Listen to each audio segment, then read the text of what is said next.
예배 드리는 것이 얼마나 큰 감격인가. 우리가 예배를 드리러 이렇게 초대받았다는 게 얼마나 감격인가.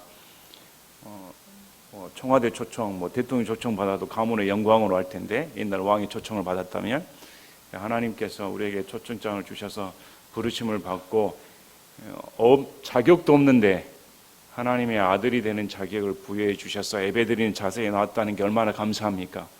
그래서 우리 마음을 살펴봐야 됩니다. 내가 어떤 마음으로 하나님께 예배드리고 있는가. 이거 지금까지 있었던 모든 거 다 버려야 됩니다. 이 시간만큼 내가 하나님을 바라보는 시간이다.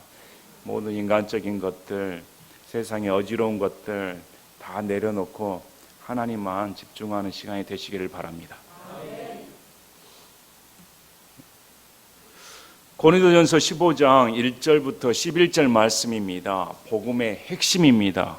중요한 말씀입니다. 우리가 무엇을 믿고 있는가, 내가 신앙 생활하는 근거가 무엇인가 잘 드러나 있습니다. 사도 바울이 고린도전서 15장 1절부터 11절까지 말씀을 주시는 이유는 12절 말씀 때문입니다. 우리 12절 말씀을 보면, 한편 그리스도께서 죽은 자들부터 일어나셨다고 선포되었는데 너희 중에 어떤 자들은 어찌 죽은 자들의 부활이 없다고 말하느냐. 아이러니한 일입니다. 사도 바울은 비롯해서 베드로, 아볼로 할 것 없이 예수 그리스도의 십자가와 부활에 대해 분명히 선포했습니다. 그런데 고린도 성도들이 그 가운데 부활은 없다 이렇게 주장하는 성도들이 있습니다. 자, 믿는 사람들입니다. 구원받은 사람들입니다. 복음을 들은 사람들입니다.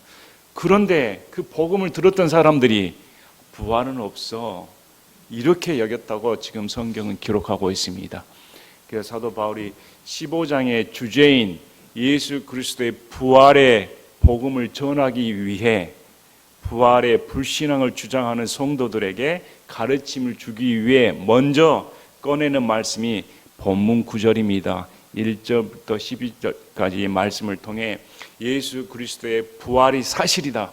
우리가 전한 복음은 부활이다. 십자가의 죽으심과 부활이며 이것은 성경 기록대로 하나님께서 대언하신 말씀 그 자체이며, 두 번째, 이것은 말씀뿐만 아니라 역사적인 사실이다. 많은 증인들이 있다. 본문에 기록된 말씀은 고린도전서가 약 예수님의 죽으심 이후에 20년이 지난 시점입니다. 그러니까 얼마 되지 않은 시점입니다. 여러분 20년 전을 생각해 보시길 바랍니다. 금방입니다. 20년 세월 금방입니다. 그리 오래된 시절이 아닙니다. 그래서 20년 전에 수많은 사람들이 예수 그리스도의 부활을 직접 목격했습니다. 그분은 죽으시고 묻히셨다가 부활하신 실제적인 역사적인 사실이다. 이렇게 1절부터 11절까지 말씀을 주시면서 우리 믿는 자가 무엇을 믿어야 할 것인가? 우리의 소망이 무엇인가? 복음이 무엇인가? 가르쳐 줍니다. 바울이 전한 복음, 그리스도의 복음이 한마디로 요약되었습니다. 여러분은 무엇을 위해 신앙생활 하십니까? 여러분은 무엇으로 인해 구원받으셨습니까? 여러분은 어떤 예수님을 믿으십니까? 여러분의 삶의 목적은 무엇입니까? 삶의 희망은 무엇입니까? 바울의 삶을 보고 바울이 선포한 복음의 말씀을 들으면 무엇이 올바른 복음인가? 다른 복음들이 있습니다. 성경에는 다른 복음, 또 사탄의 가르침, 거짓 교사의 가르침, 수많은 거짓된 복음, 다른 영, 다른 그리스도, 수많은 거짓 진리들이 마치 진리인 것처럼 요즘 세상에서도 많이 교회 내에 침투를 합니다. 그래서 본문 말씀을 사도 바울이 주는 이유는 예수 그리스도의 부활과 우리의 부활을 접목시키지 못했습니다. 예수님이 부활하신 사실은 맞습니다. 그런데 이 예수 그리스도 부활하신 것이 예수 그리스도만의 부활이 아닙니다. 예수님께서 부활하신 목적이 바로 저와 여러분이 믿는 자가 부활한다는 사실을, 예수님과 같이 동일한 부활을 맞는다는 사실을 보여주시기 위해 예수님이 부활하셨다. 별개의 문제가 아니라 예수님의 부활이 곧 나의 부활이다. 이렇게 가르친다고 지금 성경은 말씀을 합니다. 그래서 본문의 배경을 먼저, 왜 당시 이들이 예수님의 부활을 믿지 않았을까? 첫째는 헬라 사상입니다. 헬라 사상에서는 육체는 악하고 영은 선하다, 이렇게 여겼습니다. 우리가 이 몸의 이 육체가 악한 걸로 여겼습니다. 그래서 죽으면 해방입니다. 이 더러운 육체에서 영이 해방되었으니까 그건 좋은 일입니다. 그런데 부활을 하게 되면 어떻게 영과 육체가 결합을 하여 다시 또 더러워질 수가 있는가? 이런 사상을 가지고 있었습니다. 그래서 부활을 부정했습니다. 왜? 육체는 더러운 곳이었으니까. 그러나 한 가지 간과할 점이 있습니다. 우리가 부활하면 더러운 육체가 아닙니다. 그리스도의 영광스러운 몸과 같이 부활하지, 여러분의 육체로 이런 몸으로 부활한다면 누가 부활하고 싶겠습니까? 나는 다시 여러분 가운데서도 난 이 육체가 싫은데, 벗어버리고 싶은데 바꿔봤으면, 이런 육체로 부활하지는 않습니다. 그래서 이 잘못된 헬라 사상이 당시 교회에서는 유대인들과 이방인들이 함께 모여 있었기 때문에 그런 일이 있었다. 또 디모데 후서 2장 15절에서 18절을 보면 디모데 후서에서도 나옵니다. 너는 진리의 말씀을 바르게 나누어 너 자신을 하나님께 인정받은 자로 부끄러울 것이 없는 일꾼으로 나타내도록 연구하라. 그러나 속되고 헛된 말 장난들을 피하라. 그것들은 커져서 더욱더 하나님의 성품에 위배되는 것에 이르리라. 그들의 말은 괴양처럼 파먹을 터인데 그들 가운데 후메네와 빌레도가 있느니라. 진리에 관하여는 그들이 잘못을 범하였으니 곧 부활이 이미 지나갔다고 말하여 어떤 사람들의 믿음을 뒤엎고 있느니라. 교회 내에 후메네와 빌레도 같은 사람이 부활은 이미 지나갔어, 이제 육체적인 부활은 없어. 아마 이 사람들은 예수를 믿는 순간 영적인 부활, 정신적인 부활만 있지 실제로 우리가 죽은 후에 몸이 부활한다는 사실은 없다, 이렇게 가르쳤다고 여겨집니다. 특히 이 사람들의 이름은 헬라어 이름입니다. 그래서 이런 가르침이 교회 내에서도 벌어지고 있었으니까 사람들이 거기에 물들어 부활은 없구나, 우리가 죽으면 영의 부활이지 육체적인 부활은 없는 모양이다, 이렇게 여겼던 모양입니다. 또 세 번째 주장이 있습니다. 유대인들 중에 사두개인이 있습니다. 사두개인들은 부활을 믿지는 않습니다. 바리새인들은 부활을 믿는데 사두개인은 부활을 믿지 않습니다. 우리 마태복음 22장에 사두개인들이 예수님께 나와 시험을 겁니다. 그래서 그들이 22장 23절에 그날에 부활이 없다고 말하는 사두개인들이 그분께 와서 그분께 물어, 결혼한 후에 누구의 아내가 됩니까? 많은 형제들이 있는데, 이렇게 말하니까 너희들이 부활에 대해서 잘 모른다 하시고 31절 32절 말씀을 예수님께서 말씀하십니다. 마태복음 22장 31, 32. 그러나 죽은 자들의 부활에 관하여는 하나님께서 너희에게 말씀하신 것을 너희가 읽어본 적이 없느냐 이르시되 나는 아브라함의 하나님, 이삭의 하나님, 야곱의 하나님이라 하셨으니 하나님은 죽은 자들의 하나님이 아니요 살아있는 자들의 하나님이시니라 하시매. 우리 예수님께서 분명히 말씀하셨습니다. 하나님은 죽은 자들의 하나님이 아닙니다. 이 말이 무슨 말입니까? 사람들이 죽으면 죽은 걸로 끝이 나지는 않습니다. 이미 오래전에 죽은 아브라함, 이삭, 야곱이 다 하나님 앞에 살아있는 자들이다. 죽으면 천국에서 살든지 지옥에서 살든지 다 하나님 앞에 살아있는 자들입니다. 다 부활한다, 이렇게 성경은 말씀을 합니다. 그런데 이런 사두개인의 가르침들이 유대인들이 교회 내에서 부활은 없다, 그래서 이런 세 가지 이론을 제시합니다. 이런 거짓된 가르침에 물들어서 부활은 없어, 이렇게 여겼던 사람들이 당시 성가운데 있었습니다. 오늘날도 그렇습니다. 오늘날도 거짓된 가르침이 무엇이 있습니까? 성경에 휴거란 말이 없는데 휴거가 어디가 있어? 이렇게 가르친 사람이 있습니다. 천년왕국이 어디가 있어? 예수님께서 지상재림하신다니. 어떻게 예수님께서 예루살렘에 입성하셔서 다시 천년왕국을 펼치시는가? 못 믿겠다. 이런 거짓된 가르침이 현혹돼서는 안 됩니다. 여러분의 소망이 무엇입니까? 분명히 성경에 우리가 순식간에 몸이 변화되어 공중에서 주를 배운다, 낚아채임을 당한다고 성경에 기록되어 있습니다. 우리의 소망이 휴거이지요. 성경에 삼위일체가 없으니까 삼위일체가 거짓입니까? 그렇게 주장하면 이단 아닙니까? 성경에 휴거라는 말이 없으니까 휴거가 없다고 말하면 이단 아닙니까? 우리의 소망은 휴거입니다. 예수님께서 공중에 재림하시어 우리 몸이 순식간에 변화되어 먼저 죽어 우리보다 먼저 잠든 자들이 우리보다 먼저 부활하고 그 다음에 살아있는 우리 자들은 죽음을 보지 않고 공중에서 주를 배운다. 이것이 우리의 소망입니다. 우리는 성경 기록대로 믿는 것입니다. 자, 그래서 15장 1절에 형제들아 또한 나는 내가 너희에게 선포한 복음을 너희에게 밝히 알리노니 너희 역시 그 복음을 받았고 그 가운데 서 있느니라. 복음에 대해서 말합니다. 이 복음을 너희에게 전했다. 그리고 너희는 그 가운데 서 있느니라. 이 말씀이 매우 중요합니다. 복음 한 번 구원받았다고 해서 잊혀지는 사실이 아닙니다. 믿는 자는 여전히 그 복음 안에 서 있는 자들입니다. 과거에 구원받은 자들이 지금 한 번 구원을 끝났으니까 나는 더 이상 그 복음이 소용이 없는 것이 아닙니다. 영성 속상에 있습니다. 나는 과거에도 그 복음 안에 서 있었으며 지금도 서 있고 앞으로도 서 있는 자입니다. 그래서 사도 바울이 너희는 그 복음 가운데 서 있었다.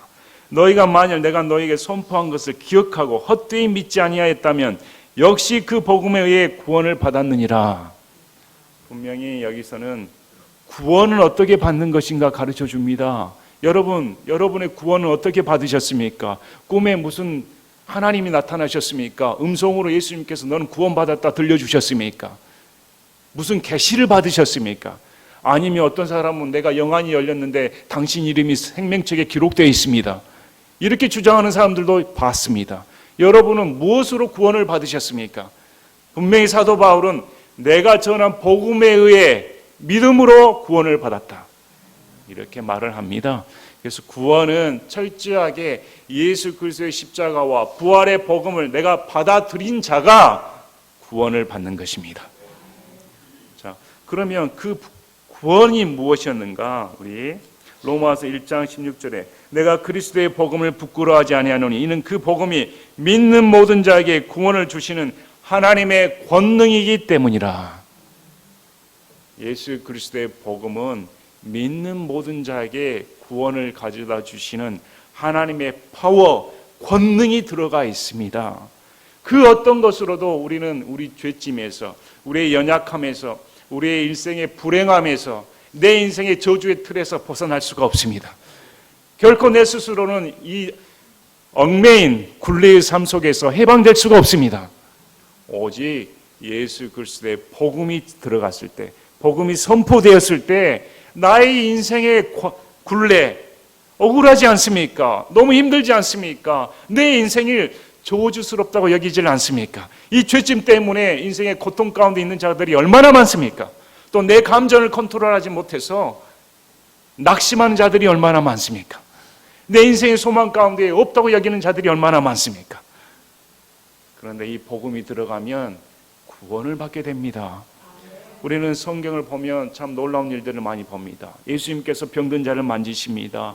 38년이나 인생 가운데 한탄을 하며 나를 구원해 줄 자가 없었는데 어떻게 예수님께서 그를 만나주시고 일으켜 주실 수가 있을까?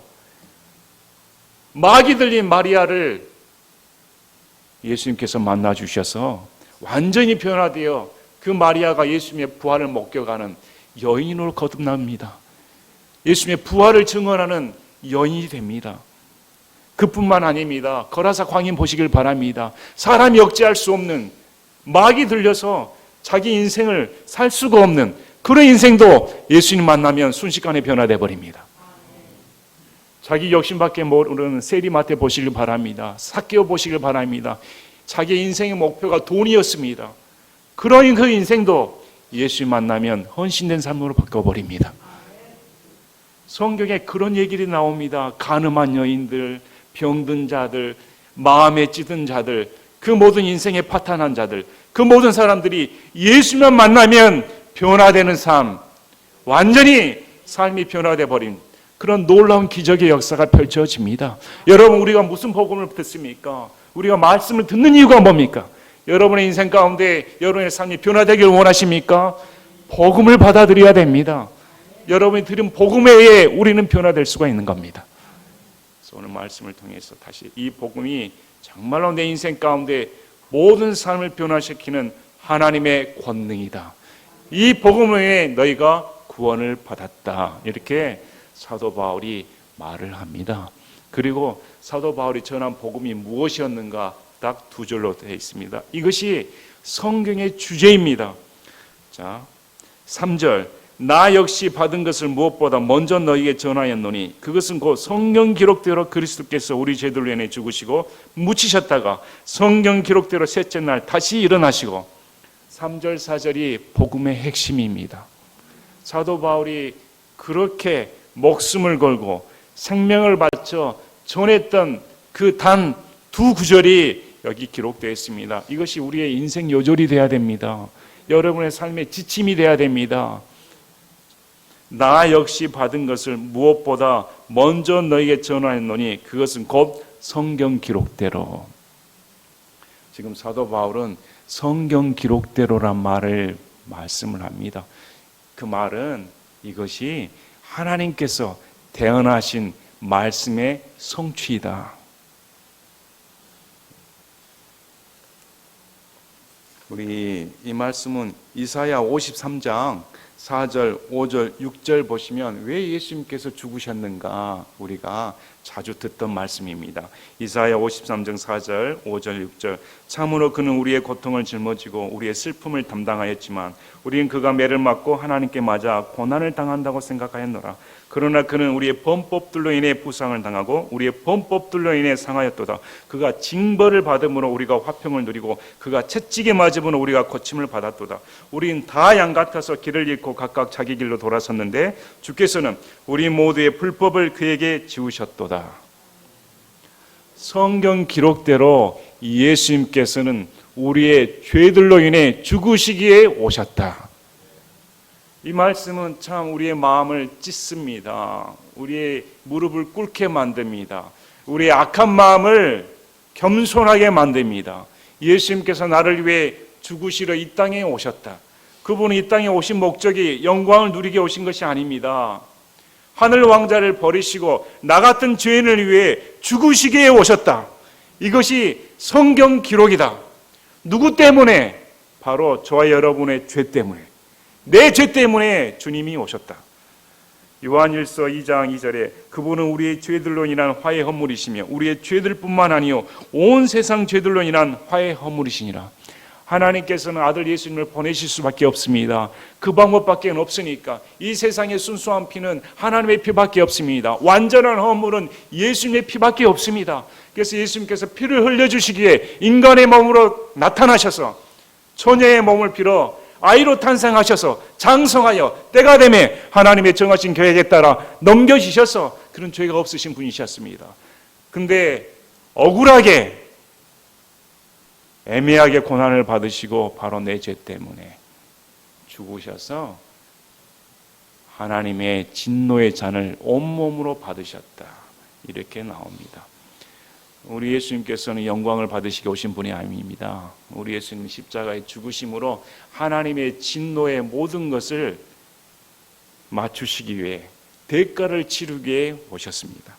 그래서 고린도 후서 5장 21절에 하나님께서 죄를 알지 못한 그분을 우리를 위해 죄가 되게 하신 것은 우리가 그분 안에서 하나님의 의가 되게 하려 하심이라. 하나님께서는 예수님을, 죄가 없는 예수님을 죄로 보셨습니다. 죄 자체가 되게 하셨습니다. 그분이 죄 자체가 되셔야 그를 믿는 내가 의롭게 된다. 갈라디아서 3장 13절에 그리스도께서 우리를 위해 저주가 되사 율법의 저주에서 우리를 구속하셨으니 이는 나무에 달리는 모든 자는 저주받았느니라고 기록되었기 때문이라. 율법의 아래에 있는 모든 자들은 하나님의 저주 아래 놓인 자들입니다. 피할 수가 없습니다. 다 사망 선고입니다. 그런데 하나님께서 예수님을 저주 자체가 되게 하사 십자가에 못 박아 버리셨다. 끝장내 버리셨다. 이렇게 말씀을 합니다. 그 이유는 그를 믿는 자는 예수님께서 다 이루었다 말씀을 통해 율법의 모든 조건을 이루셨으며 하나님의 진노의 대가를 다 마치셨으며 우리의 죄된 삶 가운데 모든 삭슬 다 완전히 해결하셨다. 이 말씀을 믿는 자에게 구원을 주시기에 성경 기록대로 하나님께서 말씀하신 대로 그분은 나를 위해 죽으셨다. 이렇게 말씀을 합니다. 여러분은 정말 여러분을 위해 예수님께서 죽으셨다고 믿으십니까? 정말 예수님께서 여러분을 위해 죽으셨다고 믿으셨으면 왜 우리는 이 모양일까요?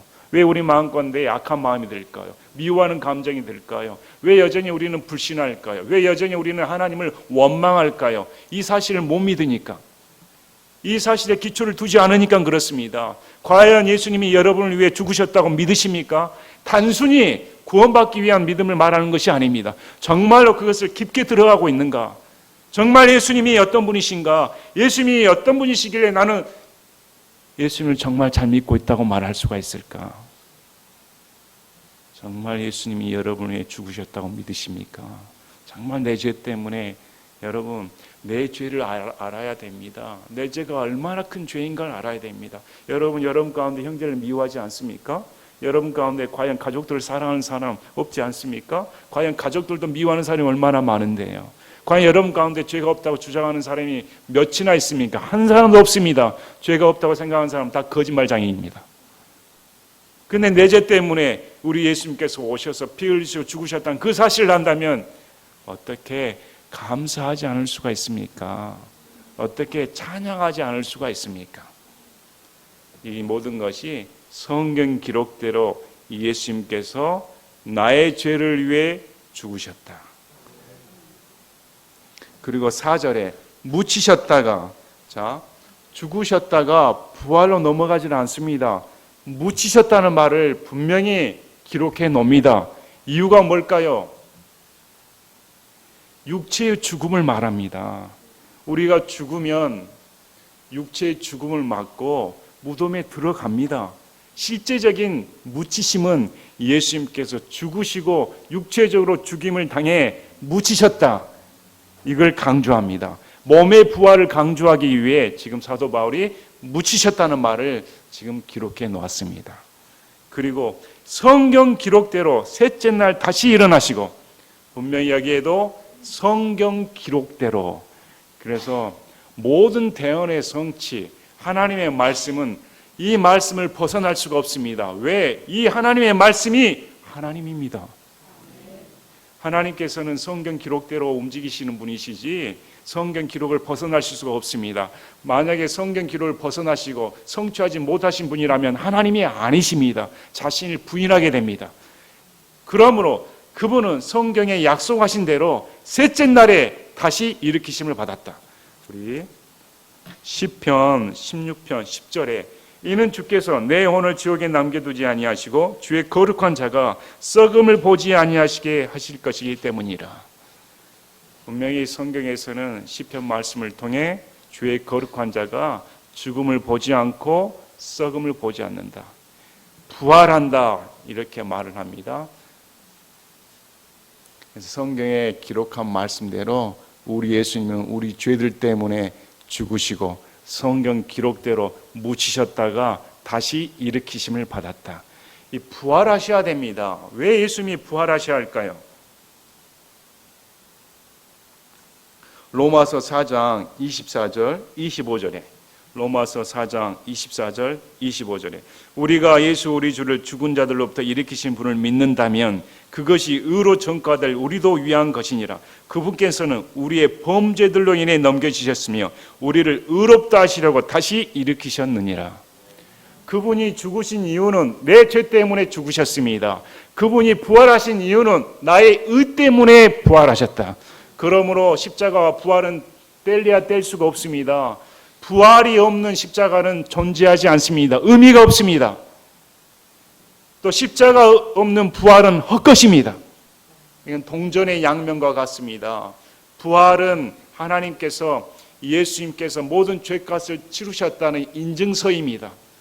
그러므로 모든 것이 끝났다는 것을 확인시켜 주시기 위해 일으켜 주셔서 하나님의 아들로 말씀을 하시는 겁니다. 그분이 권능으로 부활하셔서 하나님의 아들로 공표를 하십니다. 동일하게 그의 부활을 믿는 자는 하나님의 아들이 되는 것입니다.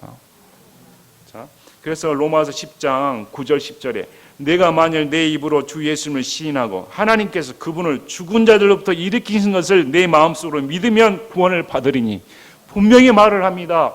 일으킴을 받는 부활을 믿어야 구원을 받는 것이지 부활을 믿지 아니하면 구원은 없습니다. 왜? 예수님의 부활을 믿어야 내가 의롭게 되니까. 사람이 마음으로 믿어 의에 이르고 입으로 시인하여 구원에 이르느니라. 여기서 마음은 heart입니다. 마인드가 아닙니다. 예수님의 복음을 진짜 내 심장으로 받아들인다. 심장은 생명입니다. 심장이 멈추면 죽는 것입니다. 그만큼 예수님의 말씀이, 예수님의 죽으심과 부활이 사실로 나의 전 인생을 흔들어 버려야 됩니다. 내 전 인격 속에 들어와 맞습니다. 나는 예수님이 없으면 죽을 죄인이었습니다. 나는 예수님의 부활이 없으면 의롭다 하지 못할 죄인으로 남을 수밖에 없습니다. 그런데 나를 위해 예수님께서 죽으시고 부활하셔서 이제 하나님의 권능으로 저 또한 의롭게 되어 부활할 것을 믿는 믿음의 사람이 되었습니다. 이렇게 해서 구원을 받게 됩니다. 이것이 바울이 전한 복음의 핵심입니다. 오늘날 교회에서 왜 이 복음이 외치지 않습니까? 이렇게 바울이 목 놓아 자기의 목숨을 바칠 정도로 이 복음을 선포하는데 왜 오늘날 교회에서는 이 복음을 듣기가 어렵게 됐을까요? 무엇으로 인해 신앙생활을 하고 있을까? 무엇 때문에 예수를 믿고 있을까? 너무도 안타깝고 통탄스러운 일입니다. 너무도 안타깝지 않습니까? 다 자신의 개인주의입니다. 다 자기 중심적으로 생각하지 신앙을 하나님 중심으로 생각하지 않습니다. 하나님께서 나를 어떻게 보고 계실까? 지금 여러분의 모습을 하나님 어떻게 보고 계실까? 지금 여러분의 예배 태도, 여러분의 마음을 하나님께서 보신다면 과연 여러분은 떳떳하다고 말씀할 수가 있습니까? 과연 여러분은 어떻게 구원을 받은 자들일까? 이런 말씀들은 들으면 단순히 내가 예수님 믿고 구원받은 사람입니다. 이렇게 머물러서는 안 됩니다. 어떻게 바울이 이렇게 생명을 걸 정도로 이 복음이 그를 뒤흔들어 버렸을까? 어떻게 사람의 인생을 사로잡아 버렸을까? 하나님의 노예가 되어버릴 수가 있을까? 어떻게 이 복음이란 사슬에 얽매여서 자신의 인생을 포기하고 하나님만을 위해 살 수가 있을까? 우리가 복음을 더 잘하면 알수록, 복음을 더 깊게 알면 알수록 그런 하나님의 노예가 됩니다. 노예가 되면 자신의 권리를 주장할 수가 없습니다. 하나님 뜻대로 해주시길 바랍니다. 하나님만을 높임을 받기를 원합니다. 이 성경 기록대로의 이 복음의 핵심이 얼마나 귀한 말씀인가, 얼마나 우리에게 복된 말씀인가. 우리 창세기부터 요한계시록까지 펼쳐집니다. 창세기부터 요한계시록은 우리 예수께서 말씀하신 것처럼 곧 그 모든 성경 기록은 나를 위해 기록되었다. 자,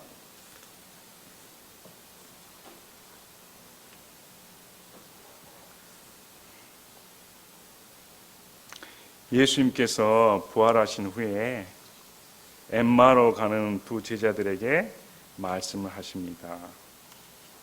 그래서 엠마오 제자들이 예수님을 알아보지 못합니다. 누가복음 24장 25, 26, 27절에 그때 그분께서 그들에게 이르시되 오 어리석고 대언 자들이 말한 모든 것을 마음에 더디 믿는 자들아, 그리스도가 이런 일들로 고난을 당하고 자기의 영광에 들어가야만 하지 아니하느냐 하시고, 모세와 모든 대언자들이 그래서 시작하여 모든 성경 기록들에서 자기에 관한 것들을 그들에게 풀어 설명해 주시니라.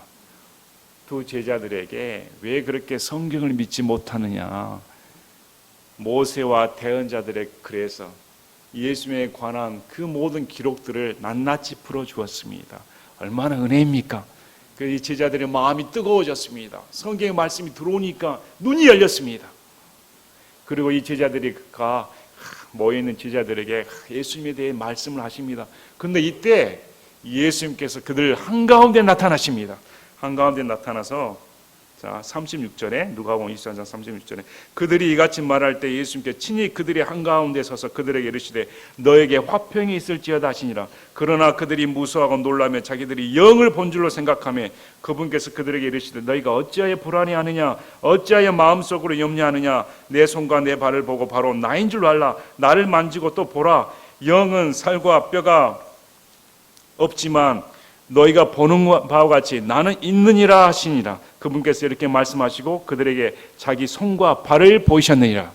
분명히 성경은 제자들은 육체의 부활을 믿지 못했습니다.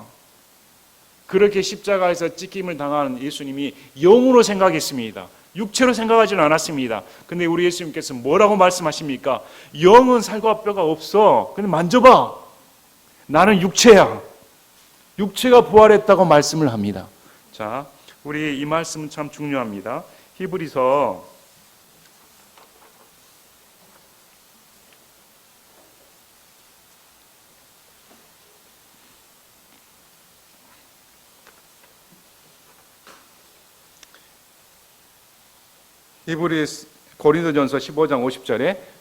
15장 50절에 형제들아 이제 내가 이것을 말하노라. 즉 살과 피는 하나님의 왕국을 상속받을 수 없으며 썩는 것은 썩지 않는 것을 상속받지 못하느니라.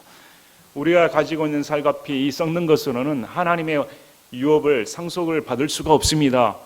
변화되어야 됩니다. 예수님의 영광스러운 몸으로 변화되어야 천국에 들어갑니다. 빌립보서 3장 20절 21절에 우리의 생활 방식은 하늘에 있으며 또한 거기로부터 오실 구원자 주 예수 그리스도를 우리가 기다리고 있는데 그분께서는 참으로 모든 것을 자기에게 복종시킬 수 있는 능력을 써서 그 능력대로 우리의 천한 몸을 변화시켜 자신의 영광스러운 몸과 같게 되게 하시리라. 그러므로 우리가 예수님을 받아들이고 믿으면 예수 그리스도의 부활처럼 영은 살과 뼈가 없습니다. 그러나 우리 육체가 부활하여 몸이 부활합니다. 우리도 예수님처럼 살과 뼈가 있는 예수님의 영광스러운 몸이 됩니다. 벽을 뚫을 수가 있습니다. 공간의 제약을 받지는 않습니다. 죄가 없는 몸이 됩니다. 예수님의 몸처럼 됐다는 것이 얼마나 놀라운 은혜입니까? 상상해 갈 수 있는 일입니까? 이런 놀라운 은혜를 우리에게 주셨다. 그래서 육체적인 부활이 실제적인 사실이 된 것을 이제 5절부터 역사적인 사실을 제시를 합니다. 개바에게 보이시고 그 뒤에 12사에게 보이셨다는 것이라. 예수님의 첫째 사도가 개바입니다. 또 고린도 교회에서는 개바를 추종하는 자들이 있었습니다. 나는 베드로에게 속했다 이렇게 주장한 자들이 있었으니까 너희들이 그렇게 존경하는 개바도 예수 그리스도의 부활의 증인이다. 지금 개바는 살아있으니까 그 뒤에 12사도에게 보이셨다는 것이라. 그 다음에 예수님께서는 12사도에게도 보이셨습니다. 그 뒤에 그분께서 500의 형제들에게 한 번에 보이셨는데 그들 가운데 대부분은 지금 이때까지 남아있고 어떤 사람들은 잠들었느니라. 무려 500의 형제에게 예수님께서 실제로 나타나 주셔서 그들 가운데 상당수는 지금까지 생존해서 부활의 증인이다. 이렇게 말을 합니다. 그 뒤에 그분께서 야고보에게 보이시고 야고보는 예수님의 동생입니다. 그는 예수님 살아생전에 믿질 않았습니다. 그러나 부활 승천하신 후에 예수님께서 동생 야고보에게 나타나 주시고 이 야고보는 이제 예수 그리스도를 믿음으로 후에 예루살렘의 교회 지도자가 됩니다. 그 다음 모든 사도에게 보이셨으며 맨 마지막에는 정해진 때를 벗어나 태어난 자 같은 내게도 보이셨나니. 다시 모든 사도에게 보이셨고 그 다음에 맨 마지막에 정해진 때를 벗어나 태어난 나 같은 자에게도 보이셨다. 그래서 사도 바울은 나도 부활의 증인이다 이렇게 말을 합니다. 네, 이 말씀을 보면 맨 마지막으로 말합니다. 그러면 부활의 증인은 누가 마지막입니까? 바울입니다. 그래서 오늘날에 예수님을 목격했다, 오늘날에 예수님을 봤다 이렇게 말을 하면 이 체험하고는 전혀 종류가 다릅니다. 실제적인 육체적인 부활을 목격한 맨 마지막 인물은 사도 바울이라고 성경은 말씀을 합니다. 이해하시겠습니까? 그래서 정해진 때를 벗어났다는 말은 우리 이런 말을 합니다. 저 태어나다가 말았나? 생기다가 말았나? 우리 사도 바울은 특별히 이런 조롱을 당했습니다. 외모로 볼품이 없었습니다. 사도 바울을 이렇게 봤더니 이렇게 대단한 인물인 줄 알았는데 말주변도 없고 생김새도 좀 꾀죄죄하고 존경할 만한 게 없네, 이런 비난을 많이 받았습니다. 또 자신도 지금 겸손하게 나는 정해진 때를 벗어난, 한마디로 불량품이나 다름없는 사람인데 이런 나도 예수님을 목격했다, 이렇게 말을 합니다. 자, 이는 내가 사도들 중에 가장 작은 자이기 때문이라. 내가 하나님의 교회를 핍박하였으므로 사도라 불리기에 합당하지 못하지만 하나님의 은혜로 내가 지금의 내가 되었으니 내게 주어진 그분의 은혜가 헛되지 아니하여 내가 그들 모두보다 더 많이 수고하였으나 그것은 내가 한 것이 아니요 나와 함께 하신 하나님의 은혜로 된 것이니라. 이는 내가 사도들 중에 가장 작은 자이다. 겸손을 뜻합니다. 솔직히 12사도들과 사도 바울을 비교해 보시길 바랍니다. 어부 출신들, 엘리트 출신하고 비교가 됩니까? 한마디로 사도 바울은 엘리트 중에 엘리트였습니다. 예루살렘 지도자급이었습니다. 근데 지금 사도 바울은 겸손하게 나는 사도들 중에 가장 작은 자이다, 이렇게 겸손하게 말합니다. 왜? 내가 교회를 핍박한 자였으니까. 그래서 내가 하나님의 사람으로 사도로 불리기에 원래 합당하지 못한 자이다. 하지만 이런 내게 하나님이 은혜를 주셔서 지금의 내가 되었다. 참 은혜로운 고백이 나옵니다. 우리 디모데전서 1장 12절부터 16절까지는 참 사도 바울의 구원받은 은혜의 고백이 나옵니다. 나를 능력 있게 하신 그리스도 예수 우리 주께 내가 감사를 드리나니 그분께서 나를 신실한 자로 여기사 내게 사역을 맡기셨기 때문이라. 내가 전에는 신성 모독하는 자여 핍박하는 자여 해를 끼치는 자였으나 오히려 긍휼을 얻었으니 이는 내가 믿지 아니한 가운데 알지 못하고 그것을 하였기 때문이라. 우리 주의 은혜가 그리스도 예수 안에 있는 믿음과 사랑과 함께 넘치도록 풍성하였도다. 이것은 신실한 말이요 전적으로 받아들이기 합당한 말이니 곧 그리스도 예수님께서 죄인들을 구원하시려고 세상에 오셨다는 말이로다.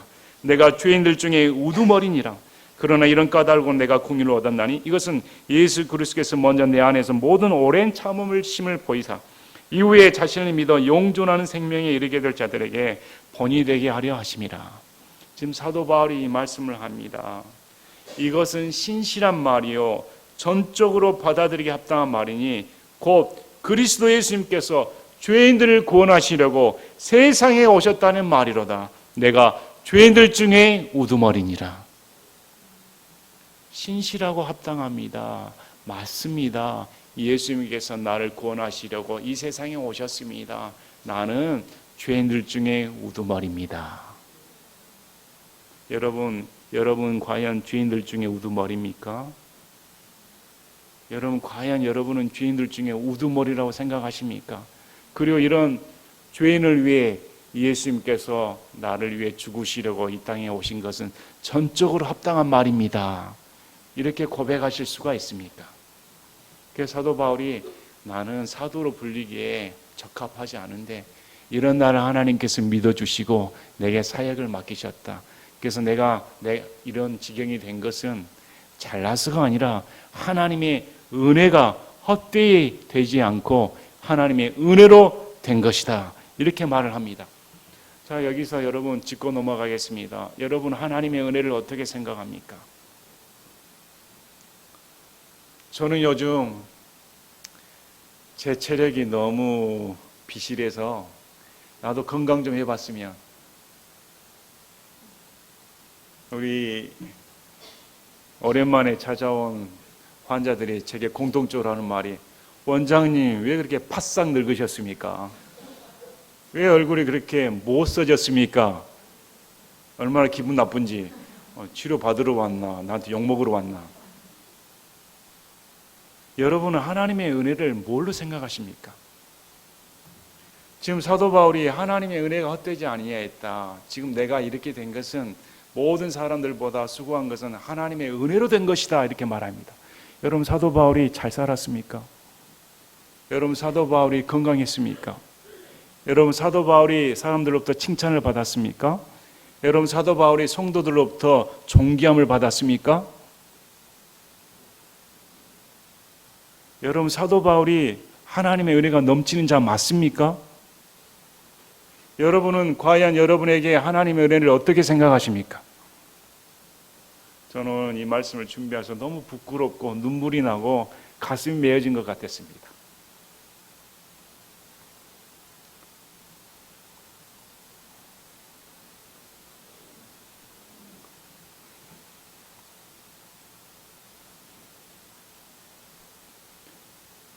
진짜 하나님의 은혜가 무엇일까?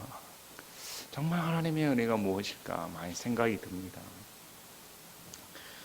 저도 힘들다 보니까 이거 참 못해 먹겠다. 참 그럴 때가 많이 생각이 듭니다. 근데 사도 바울 한번 생각해 보시길 바랍니다. 사도 바울 생각하면 어떻게 그렇게 살 수가 있을까? 어떻게 그런 조롱을 당하고 모함을 당하고 마치 하나님께서 세상에 찌꺼기로 오물처럼 취급을 당하는, 내놓았다고 말하지 않습니까?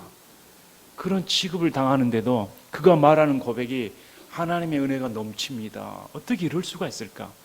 나는 내게 작은 병만 찾아와도, 실패만 찾아와도 내게 하나님의 은혜가 있을까?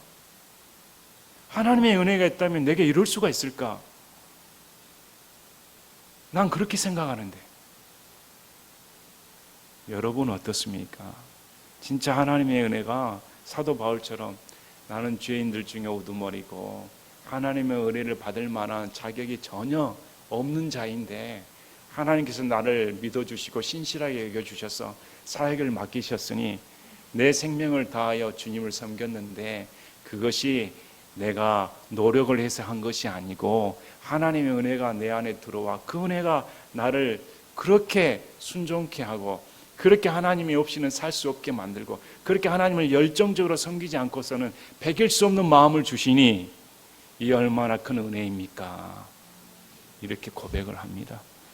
저는 여러분이 이런 하나님을 믿으셨으면 합니다.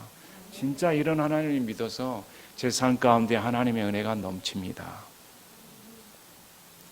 우리의 소망이 무엇입니까? 여러분 인생이 너무 짧지 않습니까?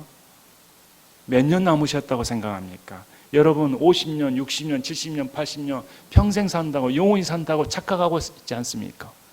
그럼 우리가 무엇을 위해 살아야 됩니까? 복음을 위해 사시길 바랍니다. 이 복음은 모든 자를 구원시켜 버립니다. 모든 인생에 억눌린 자들, 모든 삶 가운데 포기한 자들, 절망하는 자들, 이런 모든 자들이 예수를 만나면 변화돼 버립니다. 이 말씀처럼 나와 함께 하신 하나님의 은혜로 된 것이나 그놈으로 나든지 그들이든지 우리는 그렇게 선포하고 있으며 너희는 그렇게 믿었느니라. 지금 사도 바울이 12사도들 뿐만 아니라 나도 다 예수님의 십자가와 죽으심, 부활하심을 믿었고 그렇게 선포했다. 이렇게 말합니다. 그러면 첫 설교부터 살펴보겠습니다. 사도행전 2장 오순절 사건 이후에 베드로가 처음 설교를 합니다. 이 첫 설교로 3,000혼이 구원받는 놀라운 역사가 벌어집니다. 여기서도 동일하게 주제를 말합니다. 예수님께서 성경 기록대로 죽으시고 성경 기록대로 일으키심을 받았다. 이것이 베드로 설교의 중심입니다. 사도행전 2장 23절에 그분께서 하나님의 정하신 계획과 미리 하심을 통하여 넘겨지심에 너희가 그분을 붙잡아 사악한 손으로 십자가에 못 박아 죽였으나 24절에 하나님께서 그분을 사망의 고통에서 풀어 일으키셨으니 이는 사망의 그분을 붙들 수 없었기 때문이라. 사도 베드로의 말씀이 복음과 동일하게 말합니다. 그분이 하나님의 정하신 계획과 미리 하심에 따라 성경 기록대로 죽으심을 당했다. 또 성경 기록대로 일으키심을 받았다. 다윗이 그분의 가랑에 말하되 내가 항상 내 얼굴 앞에 계신 줄을 미리 보았나니 그분께서 내 오른쪽에 계심으로 내가 흔들리지 아니하리로다. 이러므로 내 마음이 기뻐하고 내 혀가 즐거워하였으며 더욱이 내 육체도 소망 중에 안식하리니 이는 주께서 내 혼을 지옥에 남겨두지 아니하시고 주의 거룩한 자가 썩음을 보지 아니하게 하실 것이기 때문이다. 지금 사도 베드로도 시편 16편 10절 말씀을 통해 예수님의 부활의 사건을 증언합니다. 그리고 38절에 그때 베드로가 그들에게 이르되 회개하고 너희 각 사람이 예수 그리스도의 이름으로 침례를 받아 죄들의 사면을 얻으라. 그리하면 너희가 성령님을 선물로 받으리니 이 약속은 너희와 너희 자손과 멀리 떨어져 있는 모든 자들 곧 주 하나님께서 부르실 모든 사람을 향한 것이니라 하고 또 그 밖에 많은 말씀들로 증언하며 권면하여 이르되 이 패역한 세대로부터 너희 자신을 구원하라 하며 자 41절에 그때 그의 말을 기쁘게 받아들인 자들이 침례를 받으니 바로 그날 3,000원 가량이 그들에게 더해졌더라. 분명히 구원은 어떻게 여겨집니까? 사도 베드로의 말을 기쁘게 받아들였다. 이 사람들이 계시를 받은 게 아닙니다. 이 사람들이 타언을 말한 것이 아닙니다. 이 사람들이 기적을 체험한 것이 아닙니다. 순전히 사도 베드로의 설교를 통해 그 말을 기쁘게 받아들였더니 하나님께서 그들의 죄를 용서해 주시고 3,000원이나 구원받는 역사가 일어났다. 이렇게 말씀을 합니다. 자, 이뿐이 아닙니다. 사도 바울은 어떻게 설교를 했을까요? 자, 사도 바울을 보겠습니다.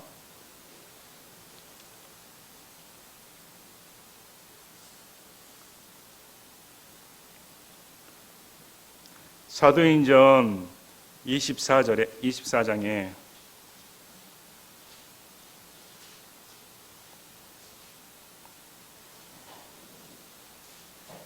사도 바울이 증언을 합니다. 그러나 내가 이것을 가깝게 고백하오니 곧 나는 그들이 이단에 하는 그 길을 따라 내 조상들의 하나님께 그렇게 경배하며 율법과 대언자들의 글에 기록된 모든 것을 믿나이다. 또 하나님을 향한 소망 즉 그들도 스스로 인정하는 소망을 내가 가지고 있는데 그것은 곧 죽은 자들의 부활 즉 의로운 자들의 부활과 불의한 자들의 부활이 있으리라는 것입니다. 이 소망 속에서 나는 하나님과 사람들을 향해 걸려 넘어지게 하는 것이 없는 양심을 항상 가지려고 힘쓰고 있나이다. 그의 증언은 예수님의 부활이었습니다. 우리 예수님께서는 부활하심으로 말미암아 믿는 모든 자들에게 부활의 소망을 주었습니다. 이것이 바울의 소망이었습니다. 또 바울이 비시디의 안디옥 교회에 가 유대인들을 향한 설교 내용 중에서도 우리의 죄들 때문에 십자가에서 죽으시고 일으키심을 받았다 이렇게 말씀을 합니다. 그래서 그 설교 내용 중에 이게 나옵니다. 하나님께서 다시 일으키신 그분은 결코 썩음을 보지 아니하셨기 때문이라. 그러므로 사람들의 형제들아 너희가 알 것은 곧 이 사람을 통해 죄들의 용서가 너에게 선포되었다는 것과 또 모세 율법에 의해서 의롭다고 인정받을 수 없었던 모든 일에도 그분에 의해 믿는 모든 자가 의롭다고 인정받았다는 것이라. 이렇게 사도 바울이 비시디의 안디옥 교회에 가서 말씀을 증언합니다. 그분이 실제적으로 일으키심을 받았으며 율법 아래 놓인 자가 다 저주를 받았으나 이 사람을 믿는 죄들을 이 사람들을 믿는 믿음을 통해 우리의 죄들이 용서함을 받았다. 이렇게 증언을 합니다. 그래서 사도 바울이나 사도 베드로나 복음의 핵심은 두 가지입니다. 예수님께서 죽으시고 묻히시고 부활하셨다. 이것이 성경 기록대로 우리가 선포한 말씀이며 역사적인 사실이다. 여러분 부활의 소망을 가지고 계십니까? 정말 내가 부활하여 예수님과 함께 영광스러운 삶 가운데 들어간다 믿으십니까? 정말 여러분 가운데 그런 산 소망이 차고 넘치십니까? 오늘 복음의 핵심 말씀을 통해 우리가 무엇을 믿고 있는가? 내가 믿는 예수님은 누구신가? 또 내가 부활한다. 예수님과 함께 영광스럽게 산다. 내 이 육체가 부활한다는 그 놀라운 은혜, 그것이 얼마나 큰 축복인가. 그래서 오늘 복음의 핵심의 말씀을 전했습니다. 이 복음이 우리 인생의 주제가 되어야 됩니다.